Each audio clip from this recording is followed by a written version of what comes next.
Hello বন্ধুরা, আপনারা দেখছেন self help aid world YouTube channel. বন্ধুরা, পশ্চিমবঙ্গের সকল জনসাধারণের জন্য কেন্দ্রীয় সরকার ও রাজ্য সরকারের তরফ থেকে বিরাট বড় খুশির খবর। বন্ধুরা, কেন্দ্রীয় সরকারের তরফ থেকে ও রাজ্য সরকারের তরফ থেকে রেশন কার্ড ও আধার কার্ড থাকলেই পশ্চিমবঙ্গের সকল নাগরিকরা পেয়ে যাবেন এই মাস থেকে একাধিক প্রকল্পের টাকা। মহিলা ও পুরুষ সকলেই পেয়ে যাবেন প্রতি মাসে 1000 টাকা থেকে 12,000 টাকা পর্যন্ত। বন্ধুরা, খুশির খবর জনসাধারণের মধ্যে। একাধিক প্রকল্পের সুবিধা পাওয়ার জন্য সবার কি করতে হবে, কারা পাবেন এই প্রতি মাসে 1000 টাকা থেকে 12,000 টাকা পর্যন্ত, এই সমস্ত গুরুত্বপূর্ণ আপডেটগুলি জানবো আমরা এই ভিডিওটির মাধ্যমে। বন্ধুরা, ভিডিওটি একটু স্কিপ করবেন না। তার আগে বন্ধুরা, ভিডিওটি একটি লাইক করতে ভুলবেন না। আর আপনারা ভিডিওটি কোন জেলা থেকে দেখছেন অবশ্যই কমেন্ট বক্সে কমেন্ট করতে ভুলবেন না। বন্ধুরা, এই চ্যানেলে যারা নতুন এসেছেন প্লিজ এই ছোট্ট চ্যানেলটিকে সাবস্ক্রাইব করতে ভুলবেন না এরকম গুরুত্বপূর্ণ খবর সবার আগে জানতে। ভিডিওটি পুরো দেখুন। সবার প্রথমে আমরা দেখে নেব কেন্দ্রীয় সরকার জনসাধারণের জন্য কি কি খুশির খবর দিলেন। কেন্দ্রীয় সরকার সারা দেশ জুড়ে দরিদ্রদের জন্য বিভিন্ন প্রকল্প রূপায়ণ করেছেন। কেন্দ্রের পাশাপাশি রাজ্য সরকারও এই ধরনের অনেক প্রকল্প বর্তমানে চালাচ্ছেন। ফলে এর মাধ্যমে রাজ্যে বসবাসকারী মানুষদের আর্থিক সাহায্য দেওয়া হয়। কেন্দ্রীয় সরকারের তরফ থেকে ঘোষণা করা হয় যে ই শ্রম কার্ড পোর্টালের মাধ্যমে গরিব এবং দরিদ্র খেটে খাওয়া মানুষদের জন্য প্রতি মাসে 500 টাকা করে দেওয়া হবে। হ্যাঁ বন্ধুরা, কেন্দ্রীয় সরকার প্রায় 2 কোটি গরিব ও খেটে খাওয়া মানুষদের অ্যাকাউন্টে 1000 টাকা করে স্থানান্তর করেছেন। যারা একবারও টাকা পাননি তাদেরকে এই 1000 টাকা করে দেওয়া হচ্ছে। এখনো পর্যন্ত 22 কোটির বেশি মানুষ ই শ্রম কার্ড পোর্টালে রেজিস্ট্রেশন করেছেন। এই 22 কোটি মানুষের অ্যাকাউন্টে এই 1000 টাকা করে পাঠানো সম্ভব নয়, তাই কেন্দ্র সরকার সিদ্ধান্ত নিয়েছেন যে 1000 টাকা করে ধাপে ধাপে মানুষের অ্যাকাউন্টে পাঠানো হবে। সুখবর বন্ধুরা, এই 1000 টাকা চলতি মাসের মধ্যে সমস্ত মানুষের অ্যাকাউন্টে পাঠানো হবে। ই শ্রম কার্ড করার সময় যে অ্যাকাউন্ট নাম্বারটি দিয়েছিলেন সেই অ্যাকাউন্ট নাম্বারে এই 1000 টাকা করে দেওয়া হবে। বিভিন্ন সংবাদ মাধ্যম থেকে জানা যাচ্ছে যে উত্তরপ্রদেশ রাজ্যের বেশিরভাগ মানুষ এই 1000 টাকা করে পেয়েছেন। এবার পশ্চিমবঙ্গের মানুষের জন্য 1000 টাকা করে পাঠানো হবে। যারা গরিব ও খেটে খাওয়া মানুষ, অর্থাৎ যাদের মাসে 15,000 বা 20,000 টাকার মধ্যে আয়, তারাই 1000 টাকা করে পেয়ে যাবেন। এরপর আমরা দেখে নেব বন্ধুরা কেন্দ্রীয় সরকারের পাশাপাশি রাজ্য সরকারের তরফ থেকে কি কি খুশির খবর আছে। হ্যাঁ বন্ধুরা, রাজ্যের প্রতিটি জনসাধারণের জন্য শ্রম কার্ডের মাধ্যমে একাধিক সুবিধা দেওয়া হবে। সবার প্রথমে আমরা দেখে নেব কারা এই প্রকল্পের জন্য আবেদনযোগ্য এবং যোগ্যতা কি কি লাগবে। পশ্চিমবঙ্গে বসবাসকারী যে সকল কর্মীরা ভবন, সড়কপথ, রেল, ট্রাম লাইন, বিমানবন্দর, সেচ নিকাশি, বন্যা নিয়ন্ত্রণ, বিজলি ও জল সরবরাহ ব্যবস্থা, টেলিফোন ও টেলিফোনের টাওয়ার লাগানোর কাজ, জলাশয়, জলাধার, সুড়ঙ্গ বানানো, পাইপলাইন, তেল গ্যাস সংস্থাপক ইত্যাদি কাজ নির্মাণ ও মেরামতি রক্ষণাবেক্ষণের কাজে যুক্ত রয়েছে, এই সমস্ত কাজের পাশাপাশি যে সকল কর্মীরা বিভিন্ন ইমারত ভাঙার কাজেও যুক্ত রয়েছেন তারা এই লেবার কার্ডের জন্য আবেদন করতে পারবেন।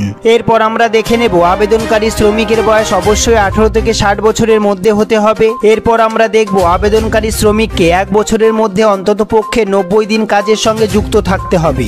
এরপর যে বিষয়টি সবথেকে গুরুত্বপূর্ণ সেটি আমরা দেখে নেব লেবার কার্ডের ব্যক্তিরা কি কি সুবিধা পাবেন। যে সকল ব্যক্তিদের এই লেবার কার্ড রয়েছে তারা দুর্ঘটনার কারণে চোট পেলে চিকিৎসার জন্য 1000 টাকা থেকে 5000 টাকা পর্যন্ত অনুদান পাবেন। অন্যদিকে দুর্ঘটনার কারণে কাজ করতে অক্ষম হয়ে গেলে ওই ব্যক্তিরা এককালীন 25,000 টাকা পাবেন। তারপর আমরা দেখে নেব চিকিৎসার ক্ষেত্রে অস্ত্রোপচার করার জন্য 30,000 টাকা পর্যন্ত দেওয়া হবে। তারপরে আমরা দেখে নেব কঠিন ও দুরারোগ্য ব্যাধির ক্ষেত্রে লেবার কার্ডের আয়তায় থাকা কোনো ব্যক্তি ও তার উপর নির্ভরশীল পরিবারের সদস্যরা চিকিৎসার জন্য সর্বোচ্চ 10,000 টাকা পাবেন। এরপর আমরা দেখে নেব কোনো নির্মাণ কর্মী যদি যক্ষা রোগে আক্রান্ত হন তবে তাকে 3000 টাকা অনুদান দেওয়া হবে। লেবার কার্ডের আয়তায় থাকা কোনো কর্মীর মৃত্যু হলে তার পরিবারকে 3000 টাকা দেওয়া হবে। এছাড়াও কাজ করার সময় যদি কর্মক্ষেত্রে কোনো কর্মীর মৃত্যু হয়ে থাকে তবে ওই কর্মীর পরিবারের সদস্যদের এককালীন 1 লক্ষ টাকা অনুদান দেওয়া হবে। এরপর আমরা দেখব লেবার কার্ডের অধীনে থাকা কর্মীরা 60 বছর বয়সের পর প্রতি মাসে 500 টাকা থেকে 870 টাকা পর্যন্ত পেনশন পাবেন। ওই কর্মীর মৃত্যুর পর তার স্ত্রী 50% পেনশন হিসাবে পাবেন।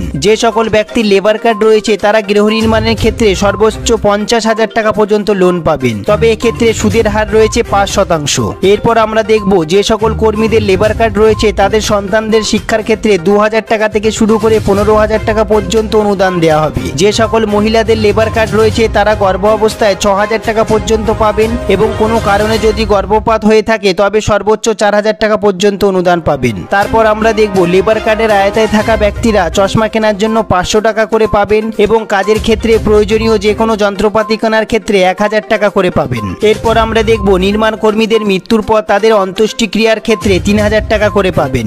নির্মাণ শ্রমিক প্রকল্পের অধীনে থাকা ব্যক্তিদের মেয়েদের বিয়ের ক্ষেত্রে 10,000 টাকা অনুদান দেওয়া হবে। নির্মাণ কর্মীদের প্রয়োজনে সাইকেল কেনার ক্ষেত্রে 5,000 টাকা করে অনুদান প্রদান করা হয়ে থাকে। এরপর আমরা দেখব নির্মাণ কর্মীর মৃত্যু হলে বা এই প্রকল্পের আওতায় তিনি যদি থাকতে না চান তবে তার জমানো টাকার 4% ফেরত পাবেন। এরপর যে বিষয়টি অত্যন্ত গুরুত্বপূর্ণ সেটি আমরা দেখে নেব লেবার কার্ডের জন্য আবেদন পদ্ধতি কি। লেবার কার্ডের জন্য আবেদন করার ক্ষেত্রে কেবলমাত্র কলকাতার বাসিন্দারা পশ্চিমবঙ্গের নির্মাণ কর্মী কল্যাণ পর্ষদের অফিসে 27 নম্বর ফর্ম এবং 31 নম্বর ফর্ম সম্পূর্ণভাবে পূরণ করে প্রয়োজনীয় নথিপত্র দিয়ে জমা করতে হবে লেবার কার্ডের জন্য। এছাড়াও অন্যদিকে পশ্চিমবঙ্গের বাকি সমস্ত জেলার নাগরিকরা অনলাইনের মাধ্যমে www.edistrictwb.gov.in এই ওয়েবসাইট থেকে লেবার কার্ডের জন্য আপনারা আবেদন করতে পারবেন। এরপর আমরা দেখে নেব আবেদন করার ক্ষেত্রে কি কি প্রয়োজনীয় নথিপত্র লাগবে। আবেদনকারীর পাসপোর্ট সাইজের ছবি লাগবে, বয়সের শংসাপত্র হিসাবে voter card, ration card, driving licence ইত্যাদির মধ্যে যে কোনো একটি লাগবে। 3 নম্বরে লাগবে ব্যাংকের পাসবই। এরপর আমরা দেখে নেব স্থানীয় প্রশাসনের কাছ থেকে সংগ্রহ করা আপনার কাজের প্রমাণপত্র লাগবে। তারপরে আমরা দেখে নেব রেজিস্ট্রেশন ফি লাগবে। বন্ধুরা, এই সম্বন্ধে আপনাদের যদি কোনো প্রশ্ন থেকে থাকে, আপনাদের যদি কোনো জিজ্ঞাসা থেকে থাকে, অবশ্যই কমেন্ট বক্সে কমেন্ট করতে ভুলবেন না। সবার প্রথমে বন্ধুরা ভিডিওটি একটি লাইক করে দেবেন। আপনারা ভিডিওটি কোন জেলা থেকে দেখছেন অবশ্যই কমেন্ট বক্সে কমেন্ট করতে ভুলবেন না। এই সম্বন্ধে আপনাদের যদি কোনো সমস্যা হয়ে থাকে, যদি কোনো জিজ্ঞাসা থেকে থাকে, অবশ্যই কমেন্ট বক্সে কমেন্ট করতে ভুলবেন না। যারা চ্যানেলে নতুন এসেছেন প্লিজ এই ছোট্ট চ্যানেলটিকে সাবস্ক্রাইব করতে ভুলবেন না এরকম গুরুত্বপূর্ণ খবর সবার আগে জানতে। ভিডিওটি পুরো দেখার জন্য অসংখ্য ধন্যবাদ।